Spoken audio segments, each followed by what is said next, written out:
The MLB Winter Meetings are underway in San Diego. The Chicago White Sox have a lot of needs to address, and December has been an active month throughout the organization's history.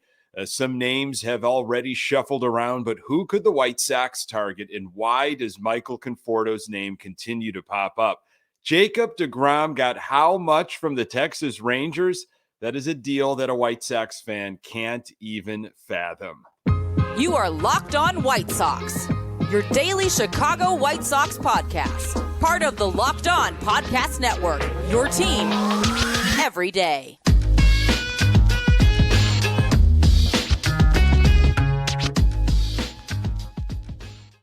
Hey, Sox fans, welcome to Locked On White Sox. Thank you for making Locked On White Sox your first listen each and every day. We're free and available on all platforms. Follow us on Twitter at Locked On Sox. Also, subscribe to our YouTube channel. Just search Locked On White Sox. Hey, I'm your host, Nick Morawski, a lifelong diehard Chicago White Sox fan, recording this podcast just blocks from the ballpark in beautiful Bridgeport. You can find me on Twitter at Nick_GGTB. Really appreciate you letting me steal some of your time to talk off-season White Sox. Locked On White Sox is part of the Locked On Podcast Network, your team every day. The White Sox have definitely won the offseason before, multiple times. However, it's gotten us 0 ALCS or World Series appearances so far. Is Salvy Perez leaving Kansas City to reunite with Pedro Grifol? And why throwing money at problems is not the South Side way, but it should be. The MLB Winter Meetings are underway in San Diego. It's been a few years since folks have met in person. A lot of stuff going on, though, already. It was kind of a busy weekend. Kolten Wong traded to Seattle. Here I have Brandon Snide from Locked On Brewers. We spent a whole episode talking about the potential of maybe the Sox acquiring Kolten Wong. Brandon Snide doesn't think it's going to take terribly much. I think Kolten Wong would be a great fit. And sure enough, he leaves for Seattle. So Brandon Snide was right. He was not going to be wearing a Brewers uniform in 2023. Sadly, not with the White Sox. And then free agent starting pitcher Jacob deGrom signed a massive deal with the Texas Rangers. Wow. I thought there was something that could have been done to get Kolten Wong. The Sox thought otherwise. Kolten Wong was not going to be the answer to all of the prayers, but he was a reliable, proven second baseman with a left-handed bat. I don't think the Sox needed to give up very much, but maybe Milwaukee just had no interest in what we had to offer, especially Gavin Sheets. Rick Hahn has said that improving through the trade was the most likely path for the White Sox to address their holes and get better this offseason. But it takes two teams to get the deal done. The White Sox do not have a top farm system anymore. That hasn't been the case for a while. And then how about Jacob deGrom? He signs this monster deal with the Texas Rangers. I think it's something like the fourth or fifth time that the Texas Rangers have given out a contract over $100 million. Remember, the White Sox, one of the few teams out there that have never hit that $100 million price tag. There are so many traditions during this time of year that you have with your family and friends. And one of the least favorite traditions for me as a White Sox fan is sitting on the sidelines watching other teams spend premium money on premium pitching.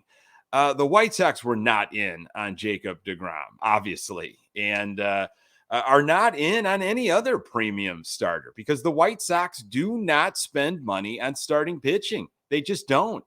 John Danks getting 5 years, $65 million, that extension in 2011 after they let Mark Burley walk.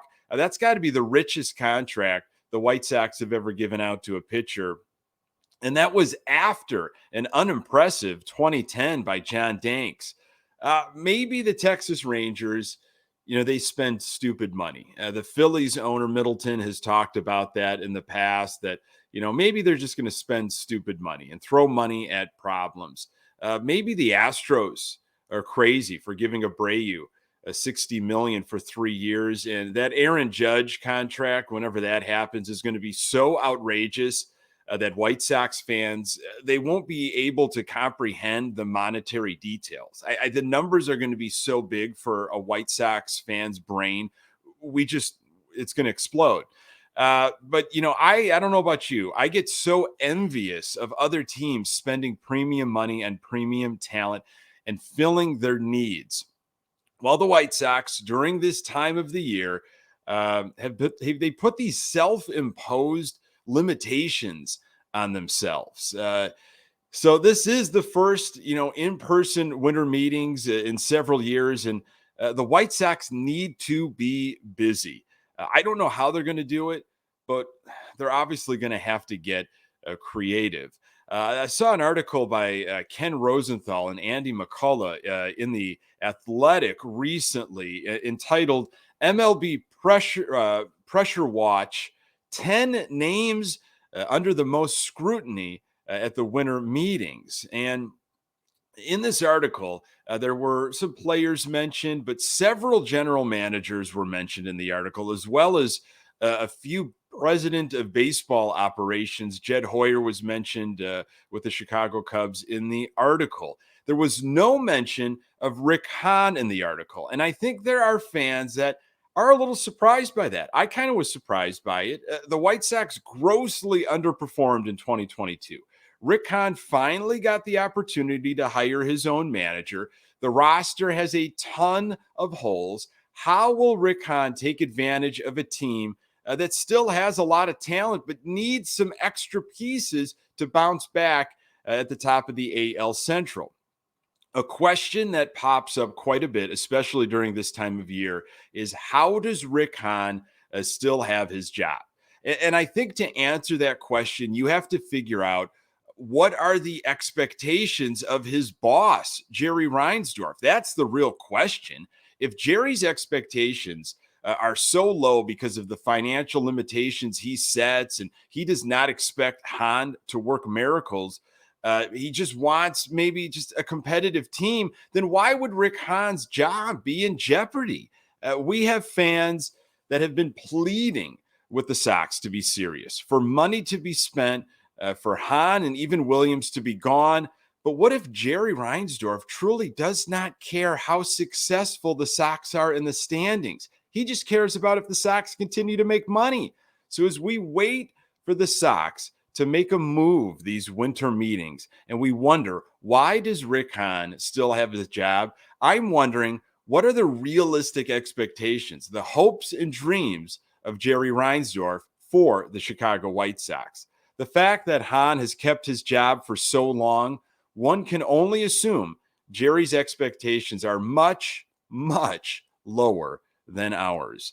Rumors and hypotheticals are all the rage right now. I'm going to tell you why Michael Conforto in a White Sox uniform feels almost inevitable. More on that in a moment. Today's episode is brought to you by BetOnline. BetOnline.net is your number one source for sports betting info, stats, news, and analysis.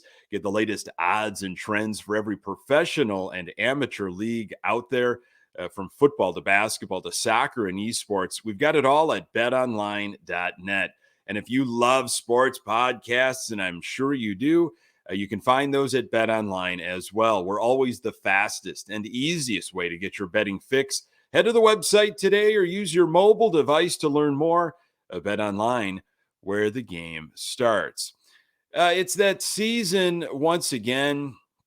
We hear about all these different rumors. People throw out all these crazy hypotheticals and situations. We're trying to create content.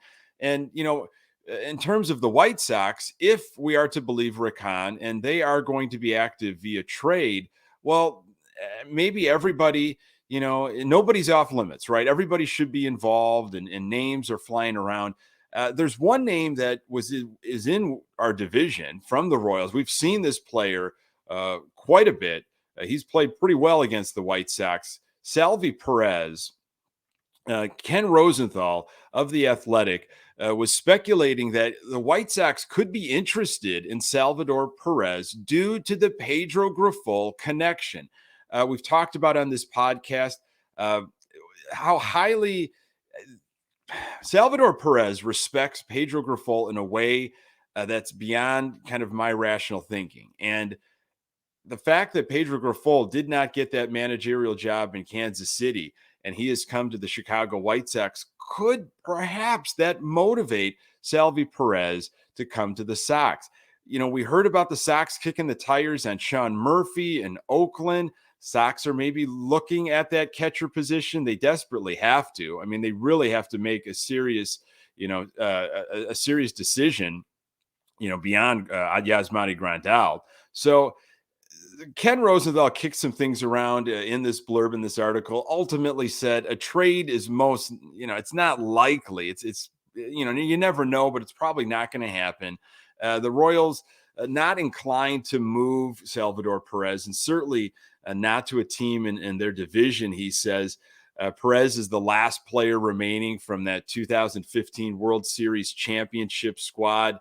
Club officials view him as an important part of the Royals' offense and as an asset in the development of their young pitchers. As a player with at least 10 years of service, 5 with the same club, Perez would have the right to veto any trade.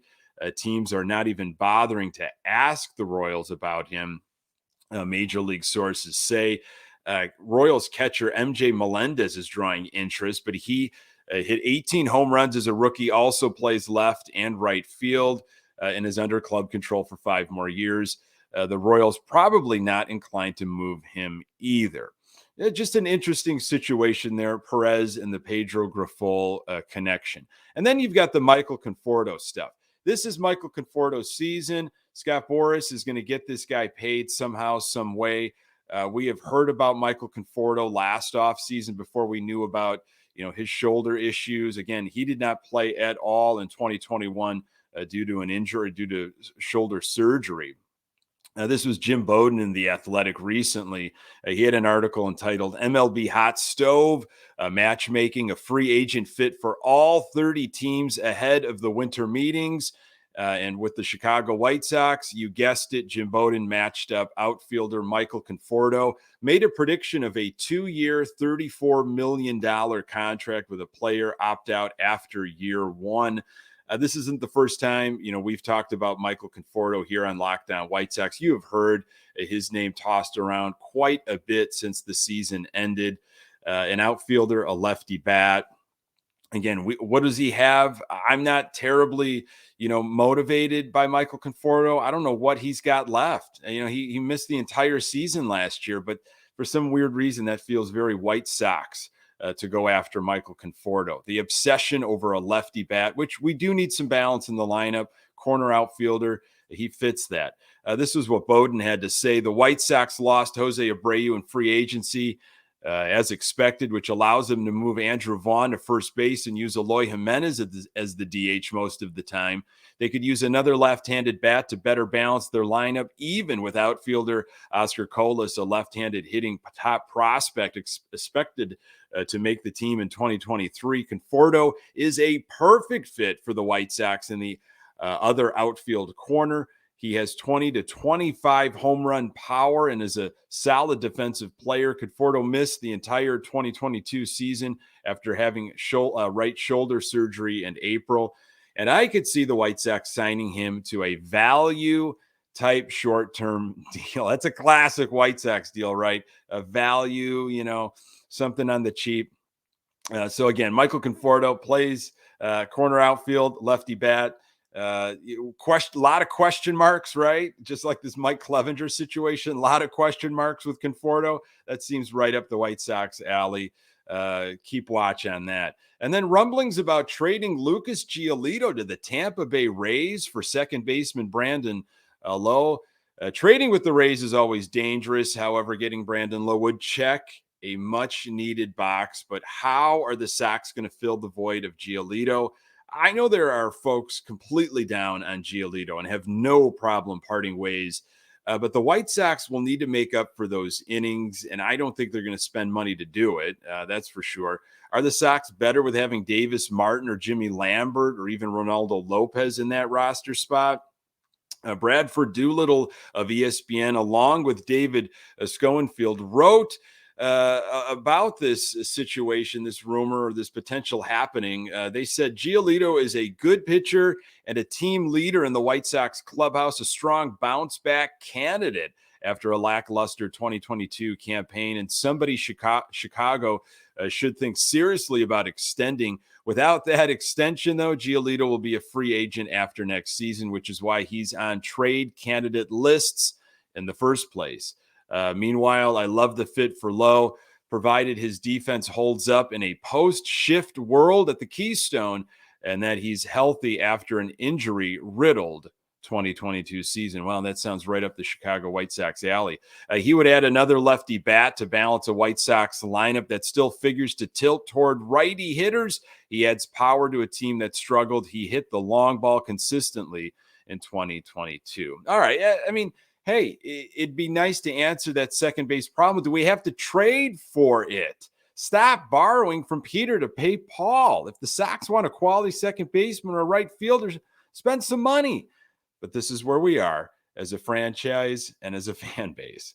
The White Sox have been crowned champs of the offseason on multiple occasions since 2016. I'm going to remind you why it got us nowhere. More on that in a moment.